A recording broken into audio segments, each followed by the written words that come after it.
Então, gente, a ambição do Saint-Simon era fazer com que a sociologia fosse capaz de reorganizar a sociedade. Já que a sociedade pós-revolucionária era essa sociedade anárquica, era essa sociedade perturbada, porque não havia ali algum elemento que fosse capaz de estabelecer a ordem, né, como a religião foi no período feudal, o Saint-Simon tem como ambição que a sociologia, o que na época ele chamava, né, de ciência da sociedade, fosse capaz de reestabelecer essa ordem, de descobrir as leis que regem a sociedade e, portanto, reorganizar a sociedade de uma forma mais eficiente possível. Tá? E o seu principal discípulo, né, vai continuar essa perspectiva do Saint-Simon. O principal discípulo de Saint-Simon é Augusto Comte. Augusto Comte é aquele que a gente viu lá que cria o termo sociologia, né? O Augusto Comte, ele até um determinado momento ele foi muito próximo de Saint-Simon, depois eles acabaram se distanciando um pouco, mas o Augusto Comte toma as ideias do Saint-Simon em relação à organização da sociedade e as leis naturais que regem as sociedades e desenvolve a sua teoria. Além de ser o autor que vai criar o termo sociologia, o Saint-Simon ele vai ser responsável por criar uma das principais correntes do pensamento sociológico, uma das principais vertentes do pensamento sociológico, que é o positivismo. Tá? A gente vai ver isso aí um pouquinho mais para frente, mas todas as ideias do Augusto Comte acabam convergindo no sentido de criar essa vertente sociológica positivista. Bom, basicamente,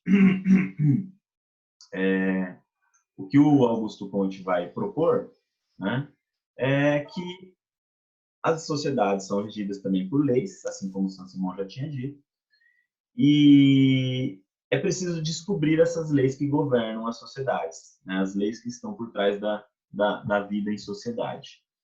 Só que, diferente do Saint-Simon, né, uma das diferenças entre os autores é que o Augusto Comte ele olha para a sociedade pós-revolucionária com otimismo. Ele olha para a sociedade revolucionária, pós-revolucionária, ele olha para a sociedade moderna, para a sociedade capitalista, com otimismo. Ele entende que a sociedade tem mais benefícios do que malefícios. Só que ela está desorganizada, ela está ainda em processo de formação. E cabe à sociologia, então, contribuir para resolver esses aspectos que ainda estão mal acabados dessa sociedade. Né? Então, o Augusto Comte, ele vai ser, digamos assim, um autor que vai acreditar no aperfeiçoamento da sociedade capitalista, no aperfeiçoamento das sociedades modernas. Ele vai dizer que os problemas das sociedades modernas podem ser resolvidos a partir do conhecimento sociológico, mas para isso nós precisamos descobrir quais são as leis que regem essa sociedade. Tá? Ele também vai se inspirar nos métodos naturais, né, nos métodos das ciências naturais, e vai tentar aplicar esses métodos ao que a ciência social, ou, no primeiro momento, que ele chama de física social, e depois sociologia. E uma característica importante do Augusto Comte é o seguinte: ele acreditava que, assim como a religião ocupava o lugar de organizadora, de ordenadora da sociedade feudal, ou seja, era a religião que era responsável por organizar aquela sociedade, por definir como que os homens iriam viver, por dar uma certa segurança para a vida dos homens, né? E uma certa lógica para as relações sociais. Todas essas relações acabavam sendo baseadas na religião naquele momento. O Augusto Comte vai dizer o seguinte: nas sociedades modernas, quem vai fazer esse papel é a ciência e, fundamentalmente, a sociologia. É a sociologia e as ciências, as demais ciências, que vão ser responsáveis por reestabelecer a ordem, né, nessa nova sociedade, ou seja, elas vão criar uma espécie de nova moral, né, social, que faça com que essas sociedades possam progredir. Era essencial, então, que as ciências pudessem ordenar as sociedades, porque apenas quando as sociedades estivessem ordenadas seria possível atingir o progresso, seria possível eliminar aqueles problemas da sociedade capitalista, né, que continuavam existindo. Bom, e óbvio, né, que ele vai colocar a sociologia como a mais importante das ciências nesse processo. Afinal de contas, seria ela que seria responsável por descobrir, né, as leis sociais que regem a vida dos homens. Eu vou compartilhar aqui uma tela com vocês de novo, para mostrar aqui um esquema que eu fiz sobre o pensamento do Comte a respeito desse processo. Então, olha só. Opa, cadê? Aqui. Então, olha só. O Comte vai dizer o seguinte: as sociedades humanas, elas evoluíram, né, em 3 estágios. Né? Há 3 estágios de desenvolvimento das sociedades humanas. Esses estágios correspondem aos estágios de organização das sociedades, ou melhor, correspondem à forma como os indivíduos organizam a sua vida em sociedade. Tá? Então, olha lá, o primeiro estágio, esse vermelhinho aqui, é considerado o estado teológico. Tá? Nesse estágio, a centralidade dos mitos e da religião fez as sociedades serem dominadas pelo dogma e pelos valores espirituais que mascaram a realidade social. Então, aqui ele está falando das sociedades pré-revolucionárias, né? Ele está dizendo o seguinte, olha, nessas sociedades, o que organiza a vida dos homens é a religião, o mito. Portanto, por mais que a vida esteja organizada, por mais que haja uma organização social, essa organização social é baseada em conhecimentos que não estão de acordo com a realidade social. Tá? São conhecimentos dogmáticos. Né? A humanidade ela está organizada, mas ela não está organizada da forma mais eficiente possível.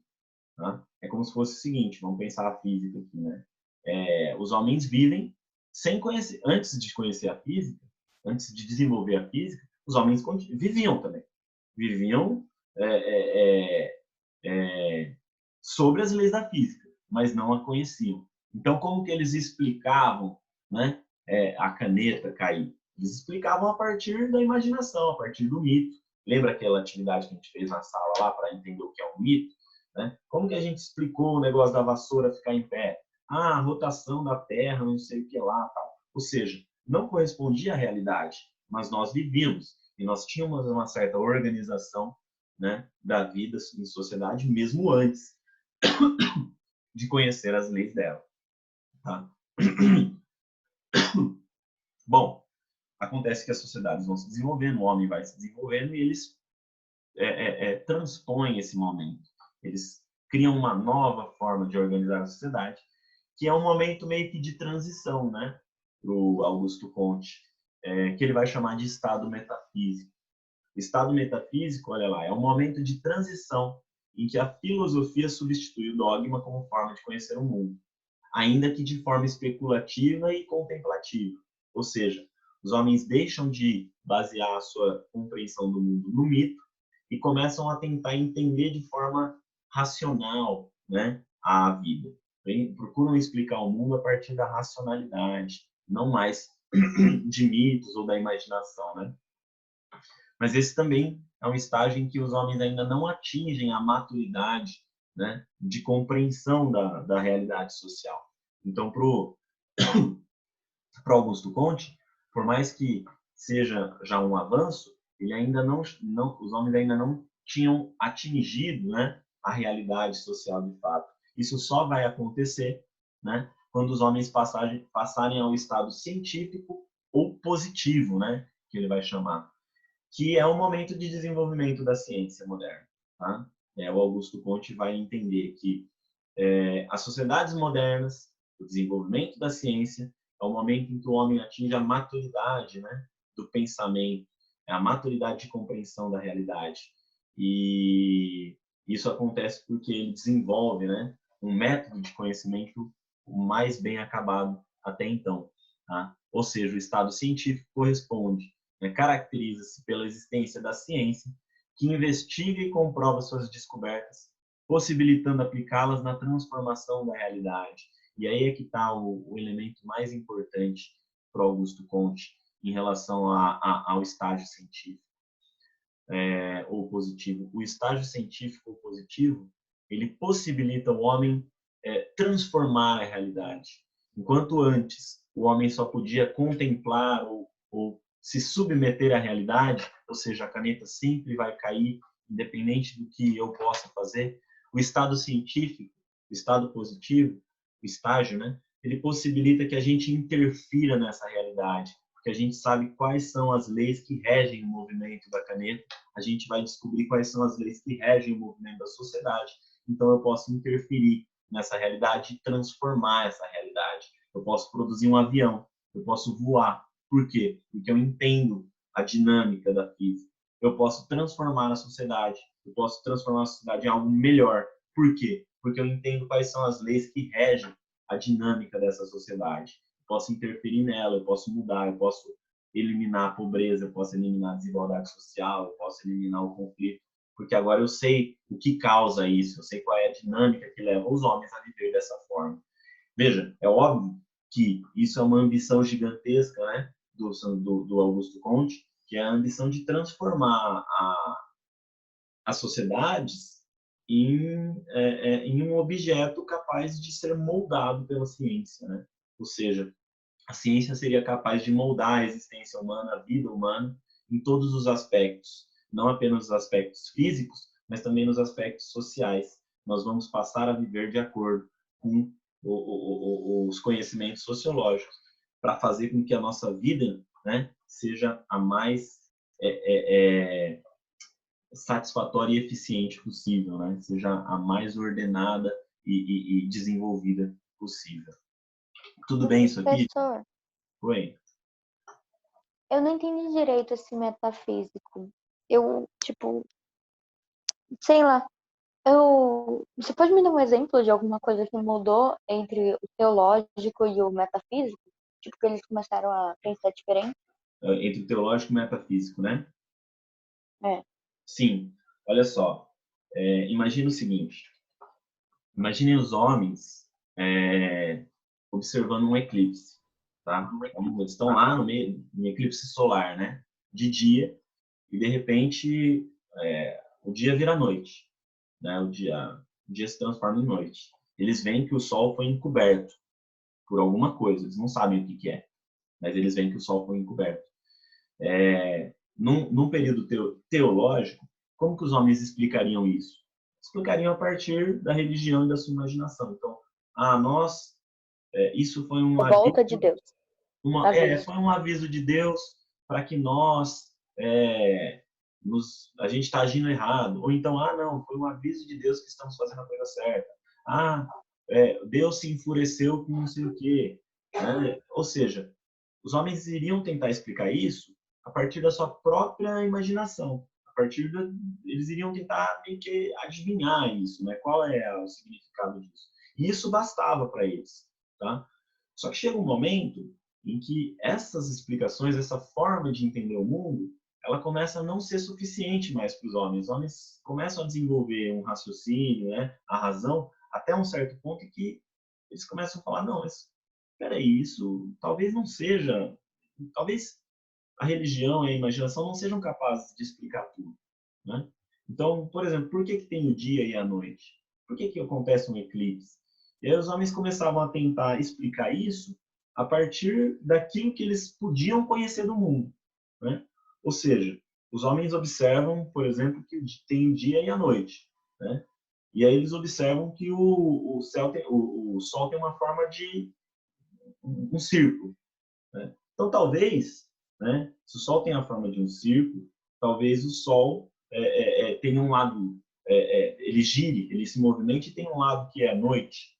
Tá? Então, assim, os homens começaram a tentar, a partir da lógica e da razão, dar explicações para os fenômenos da vida. Isso, né? Então, eles começaram a se basear no conhecimento que eles tinham. Isso, No naquilo que eles achismo podiam ter também, né? conhecimento.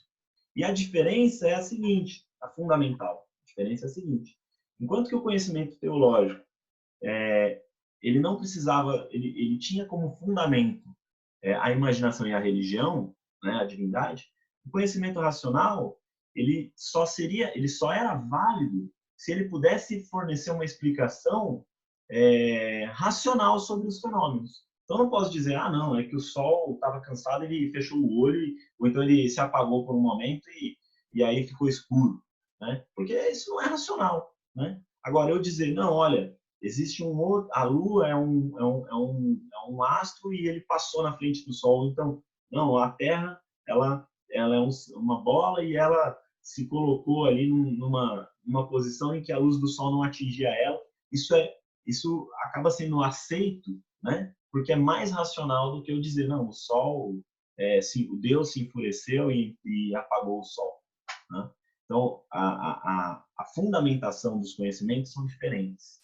Um tem a sua fundamentação na racionalidade, né? Ou seja, eu preciso fundamentar, eu preciso argumentar, eu preciso ter uma lógica para explicar as coisas. O outro tem a sua legitimidade, a sua fundamentação, né? Nos conhecimentos religiosos e na imaginação. Então, ele não precisa ter tanta lógica assim para ser aceito pelos homens. Quando os homens deixam, né, de aceitar o conhecimento mitológico e passam a exigir que as explicações tenham essa racionalidade, eles passam do estado teológico para o estado metafísico. Tudo bem? Aham, ok. Obrigada, entendi. Gente, as atividades já devem estar lá na sala de aula de vocês. A gente vai precisar interromper a aula aqui, né? Deu o nosso horário. Mas, aí se vocês tiverem qualquer dúvida, qualquer outra questão, vocês podem colocar lá na sala de aula que eu respondo para todo mundo lá, tá? E tem uma atividade também para vocês fazerem. Aquele mesmo esquema da semana passada, vocês entram lá, vai ter o link, respondam as questões e só enviam uma vez só, que eu já recebo automaticamente. Beleza? Beleza, professor. Aham, beleza. Então tá bom. Qualquer dúvida, coloquem lá na sala de aula. Eu vou encerrando por aqui, eu tenho que pegar, tem ainda mais uma aula lá pro segundo ano. Beijo, gente. Tudo de bom para vocês. Beleza.